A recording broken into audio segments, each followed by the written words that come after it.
Pour connaître le coût réel d'un moteur électrique, il faut regarder au-delà du prix d'achat. Dans ce module, nous allons voir comment calculer les différents facteurs qui contribuent au coût total de la possession d'un moteur électrique afin de connaître le prix réel que vous payez.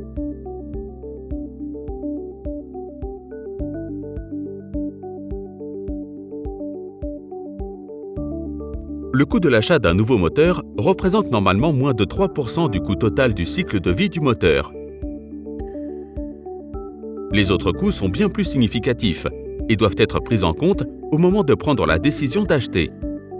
Le coût d'exploitation représente 70 à 95% du coût total et il est basé sur le prix de l'énergie par kilowattheure et sur le nombre d'heures d'exploitation annuelles pour une durée de vie de 20 ans.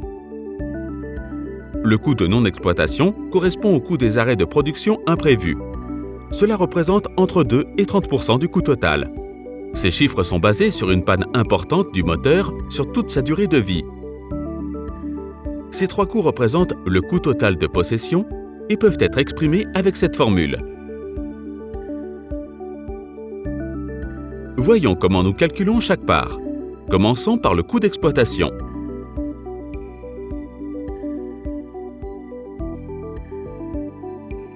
Comme vu dans un module précédent, un moteur électrique consomme plus d'électricité que le suggère la plaque signalétique mécanique à cause de pertes dans le moteur.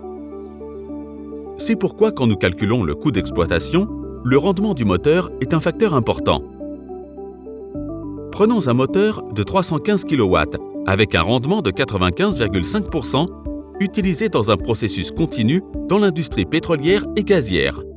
La puissance d'entrée pour laquelle vous serez facturé est donc 329,8 kW. Disons que le coût de l'énergie est de 11 centimes par kWh et que le moteur tourne 8400 heures par an avec une durée de vie de 20 ans.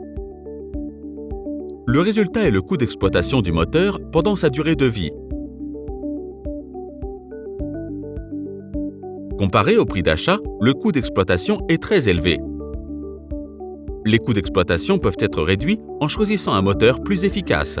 Nous nous y intéresserons dans le prochain module.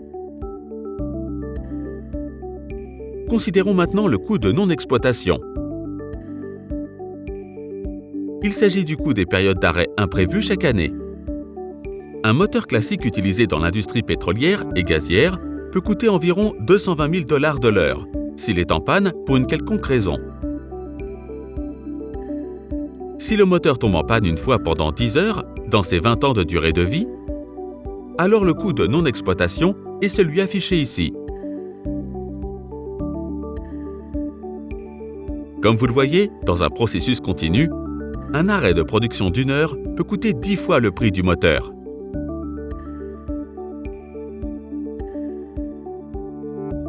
Qu'est-ce que cela veut dire pour le coût total de possession? Nous le verrons dans le prochain module.